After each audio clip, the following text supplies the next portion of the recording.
Well, we're officially leaving the Badlands.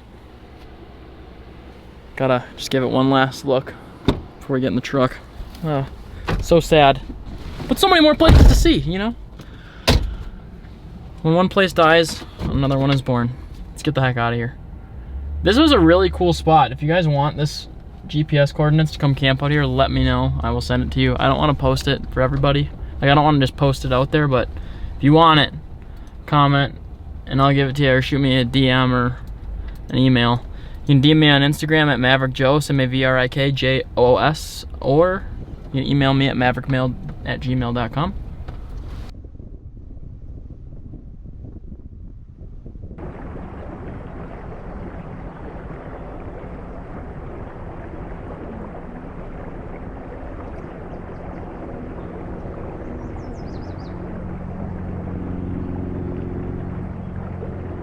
So about 3 hours ago, I had the option of either driving to Montana or going to Mount Rushmore.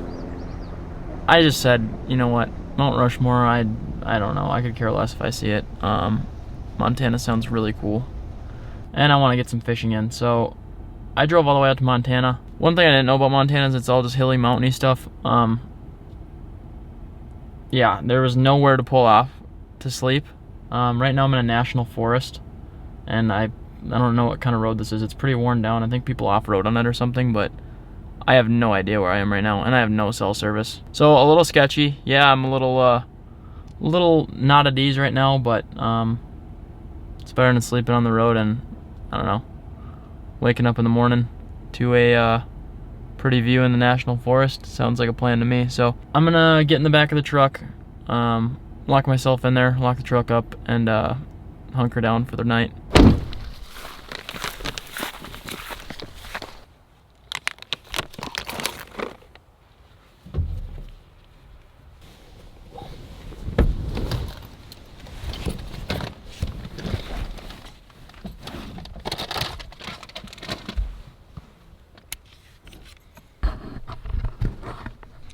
Alright, I'm not gonna lie right now, I'm pretty friggin' creeped out, but all I can really do is go to bed. I'll show you guys in the morning where the hell I am, but I don't even know where the hell I am. Okay. Well, I guess this is good night. Hopefully see you guys in the morning. If not, hopefully this video gets released and they find me. See you later.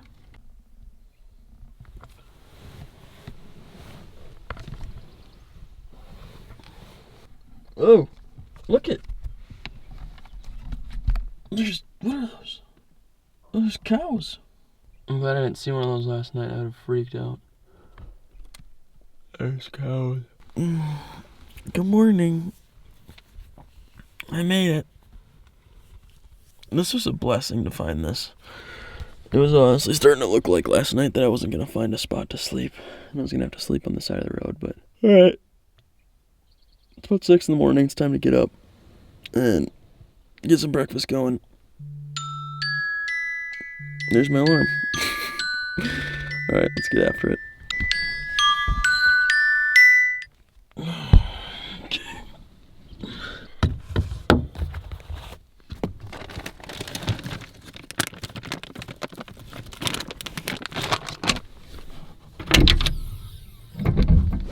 Alright, let's check for snakes. Because it is rattlesnake season. It is rattlesnake season, boys.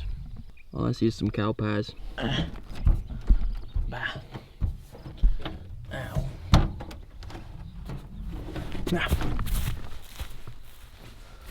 So when I parked last night, I saw these like, well now I know they're power lines, but I saw those two things and I was like, is there like some big crosses out here? Like, that's creepy.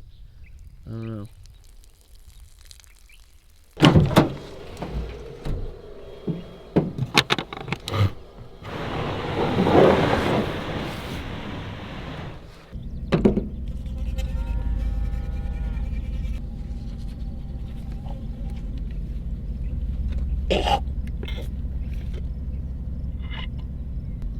So this is a state park. So I think they must just open this up for grazing, for like farmers just must have certain areas where they can have their cattle graze. And I think that's actually probably what I stumbled upon last night, was a farmer's trail. This is probably where he drives down every day, and or not every day, but drives down and checks on his cattle, herds them up. That's what the spot in the Badlands was that I stopped at. But you have just as much of a right to be on the land as the farmer does, even though they have permission to graze. So it's kind of a funny thing. So like, I mean, this guy has a road here and obviously has cows here, but this isn't his land. He just has his cattle grazing here. So I don't know, pretty cool. All right, so if you can see, the truck's a little, and I'm tilted down like this way a little bit. This doesn't look like the most comfortable spot to take a shower either, so I'm gonna take this road a little bit further. I also just really want to see what's at the end of this road. I don't know if it goes all the way up to this mountain or what, but that'd be really cool if we could get all the way up top. But I'm gonna take this road for a little bit this morning, and then I'm gonna decide if I actually want to shower or not. It's probably like 60 degrees out right now, and even though I'm gonna have somewhat warm water, semi-warm, I'll call it, I don't really want to freaking hose off right now. Being kind of a wuss.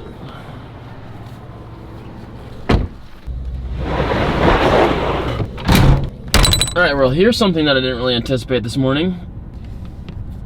And since my fuel levels are low, pretty sure I had like 150 miles left till empty. Yeah, when I got here last night, it said like 100 miles left to E, so I don't know what happened. I don't know if it was because I was at an angle or what, but either way, not a big deal. I got 10 gallons on the roof of my truck. But we're gonna start our little drive up here. I think 4-wheel drive down these little back trails definitely takes a lot out of the gas. Yeah, I know, I'll put it on.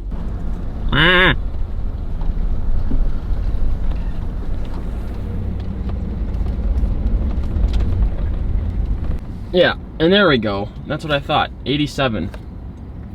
I was gonna say, thought I was going crazy. I was like, there's no way that I burned up, one, that much gas, two, that I wouldn't have noticed that.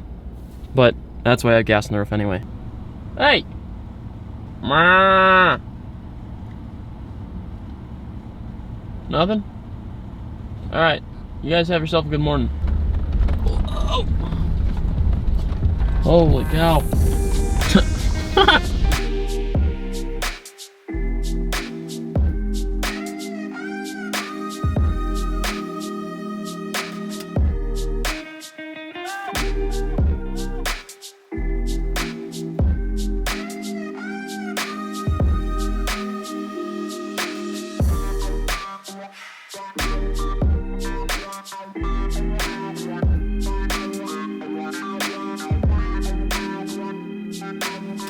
Alright, so after flying the drone for about the last 20 minutes, I flew it up a little head. I flew it up a ways ahead on the road, and I can see that there's two roads actually that meet up, and it goes just around this big mountain right here. So I'm hoping that it eventually like meets up with itself again and then goes back onto the highway, but I guess we'll just wait and see. Worst comes to worst, I have gas on top of the truck, and I don't know, it's an adventure. Alright, so while flying the drone, I noticed that there's two roads that come together up here. It is starting to get a little more wet. That's kind of worrisome. So I might end up just heading around the other direction, just because. So this comes in like a valley. These two mountains meet, so this area is going to be getting really wet. And if you guys know me, mud and I don't really mix well. Been stuck in mud a couple times this year already. If I got stuck in the middle of a Montana forest with no cell service and no help out here, that'd be really bad. I mean, I got traction boards, but if those can't get me out, I'm pretty much SOL. So I think I'm gonna go up here a little bit more and turn around, get changed and turn around. I'm not gonna shower this morning because, I mean, now I've already lived 2 hours of my day stinky. I can live the rest of my day stinky, right?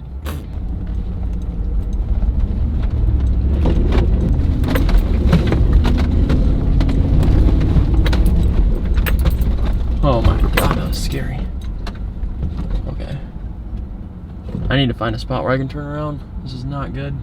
Wow, I actually almost just got stuck. That was close. That is wet. So my plan is I'm gonna turn around up here. I need to be careful though, because there could be snakes in here. Just keep an eye out. Alright, I'm just gonna spin around right there. I mean, like, look at this stuff. This isn't that bad, but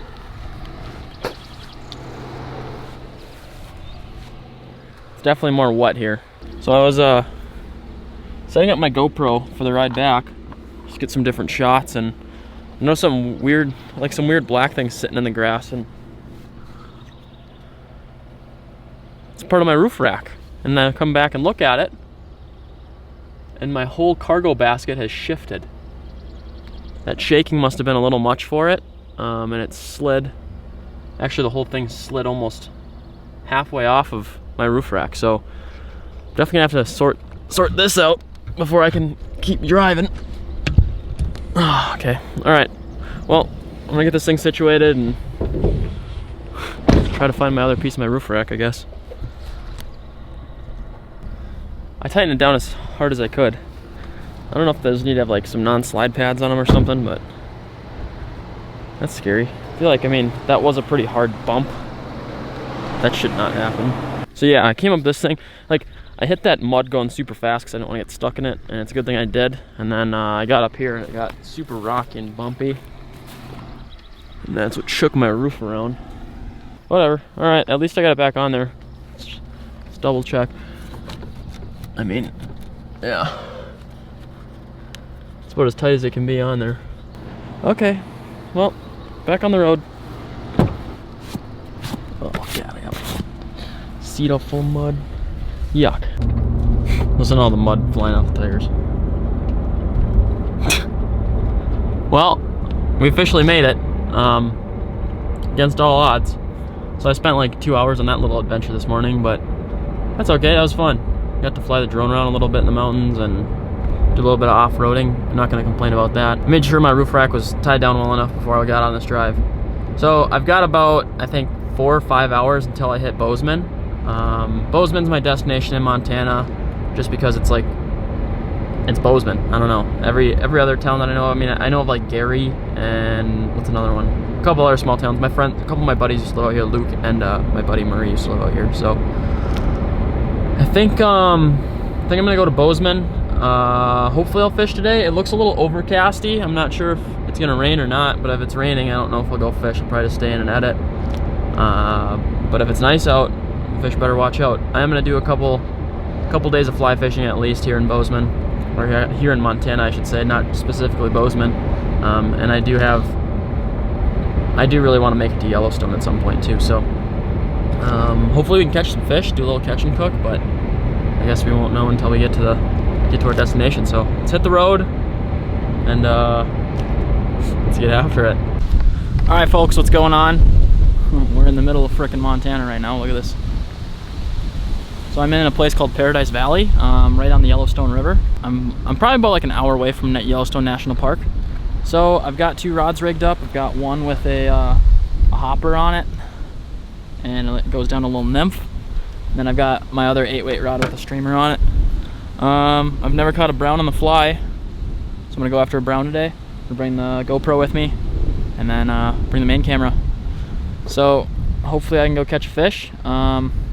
This spot's called like Loch or something, L-O-C-H. I don't really know, but it's super windy out here. Not really sure how well I'm gonna be able to cast, but I'm gonna go get after it.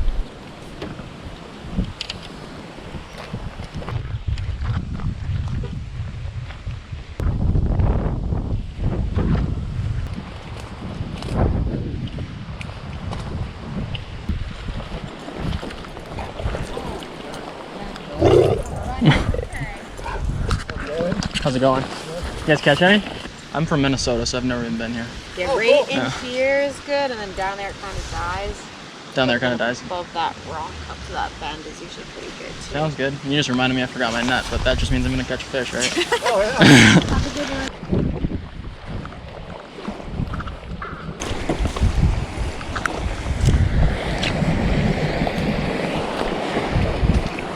Alright, well this spot looks as good as any. I'm gonna start off with the streamer first. I don't know. Just feel like it'd be way more fun to catch one on a streamer, but let's give it a try. This is like a white and brown. Got some flake in there. I don't really know what kind of streamer this is. You fly guys can educate me.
You're fine.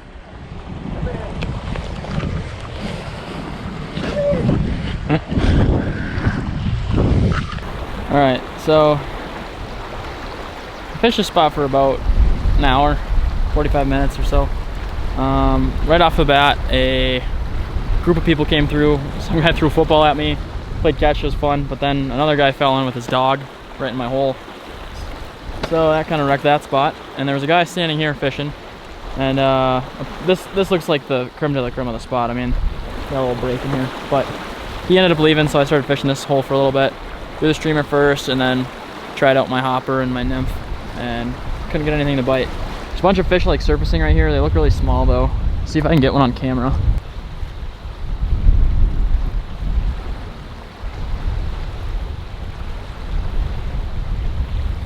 Well, of course, now that I put the camera on them, they don't want to eat, but there's some smaller fish surfacing right there. They don't look like they're very big, but I can't tell. I know of a little spot that's about 7 miles up the road that Murray actually gave me, so I'm gonna go check that out, and hopefully I can catch some fish. It's like a warm water discharge, so like I think there's gonna be more fish there, and they're gonna be bigger. Let's waste no time, let's get right down there. All right, I just made it to spot number 2. I'm not gonna waste any time, I'm just gonna get right down there. All right, dudes, well, I freaking struggled today. I don't know, I mean, I guess I didn't really fish that much, but I thought I would at least had like a chaser, caught like a small one or something. This spot looked good, and there's fish there, but they weren't moving on anything I had on. I tied on a dolly, which is like a bigger streamer, and I tied on a couple other like smaller nymphs and stuff and tried that. I tried small hoppers, those didn't work, but you know, that's just what fishing's all about. I came to a place where I don't know anything, so right now I'm actually gonna drive to a spot that my buddy Patterson gave me. It's about an hour and a half south of here, so I'm gonna do it while it's still light out, and then I'm gonna camp there overnight and fish it tomorrow, and then work my way back up north. So, you know, even in Montana I can't catch a trout. Kind of embarrassing, but let's go find a campsite. So thank you guys again for tuning in this episode of Mav. Every day is an adventure when I'm on the road, and I'm so happy to be on this road trip. Every day I'm like learning new stuff, and every day is different. I don't know, I love it. Every day is different. Think I'm gonna have an addiction on my hands, but we'll see how I feel after the 30 days. All right, so thank you guys again for tuning in this episode. Again, my name is Mavrik, and you already know the drill. Until next time, just keep on trucking. Peace.